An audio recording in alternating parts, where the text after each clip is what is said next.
چلتی ہیں اس کا باپ ہمیشہ کے لیے نظریں جھکا کے چلتا ہے، اور جو عورت اور بیٹی نظریں جھکا کے چلتی ہے اس کا باپ ہمیشہ نظریں اٹھا کے چلتا ہے۔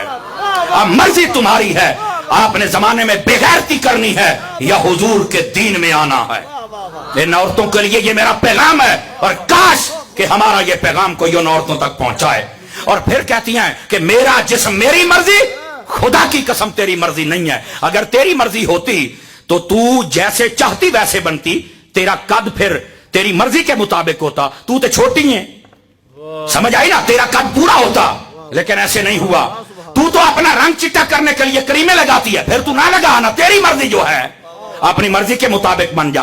اللہ نے تیرا قد، تیرے پاؤں، تیرے ہاتھ تیری مرضی کے مطابق نہیں بنائے، اللہ نے اپنی مرضی کے مطابق بنائے ہیں۔ اور جو تو کہتی ہے میرا جسم میری مرضی، سن لے، مرضی تیری نہیں ہوتی، بات کڑوی ضرور ہے پر ہے حق۔ مرضی اس وقت اس کی ہوتی ہے جو پیسے دے کے تجھے لے کے جاتا ہے۔ اے عورت، جس کے گندے بستر کی تو زینت بنتی ہے اور اپنی عزت کو داؤ پہ لگاتی ہے، اس وقت مرضی اس کی ہوتی ہے۔ حیا کرو عورتوں، خدا کے لیے دین مصطفیٰ میں آ جاؤ، خدا کے لیے حضور کے دین کی خادمہ بن جاؤ، زمانے میں بھی تمہاری عزت ہوگی اور آخرت میں بھی تمہاری عزت ہوگی۔ یہ بےہودہ کلمات اٹھا کے اس پاکستان کے اندر میں حکمران وقت سے بھی مطالبہ کرتا ہوں، ایسی عورتوں کو لگام ڈالی جائے، دین دشمنی والے نعرے لگانے والوں کو پکڑا جائے۔ یہ اصل دہشت گردی ہے جو اسلام کے خلاف ہو رہی ہے۔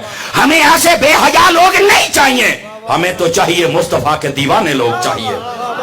سمجھ آ رہی ہے میری بات؟ تو ان عورتوں کو بتاؤ کہ تم یہ جو نعرہ لگا رہی ہو یہ تمہارے لیے اچھا نہیں ہے، ہمارے اسلام کے اندر اس کی گنجائش نہیں ہے۔ نبی پاک تشریف فرماتے، کچھ عورتیں آگئی، بالکل مختصراً و مفہوماً عرض کر رہا ہوں، انہوں نے کہا جی مرد جاتے ہیں جہاد کرنے کے لیے، ہم تو نہیں جا سکتی، یہ اگر شہید ہو جائیں تو مر کے زندہ ہیں، اگر آ جائیں تو غازی ہیں، ہمارا بھی جی چاہتا ہے ہمیں یہ ثواب ملے۔ پھر انہوں نے کہا یہ اکیلے حج عمرہ کر کے آتے، ہم تو محرم کے بغیر نہیں جا سکتی، تو ہمیں بھی یہ اجازت دی جائے ہم بھی اکیلی جائیں۔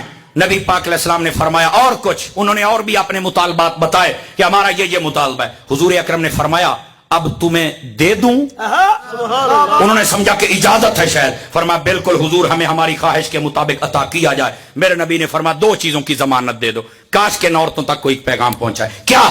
فرمایا ایک اپنے گھر کے اندر رہ کر پردہ کرو، اپنی عزت کی اور اپنے جسم کی حفاظت کرو، اور دوسری بات اپنے شوہر کی اطاعت کرو، سامنے بک بک نہ کرو۔ فرمایا یہ دو کام تم کر لو، جنت میں مصطفیٰ دیتا ہوں، حج کا ثواب بھی دیتا ہوں، جہاد کا بھی، عمرے کا بھی، شہادت کا، ہر شے کا ثواب میں تمہیں عطا کر دیتا ہوں۔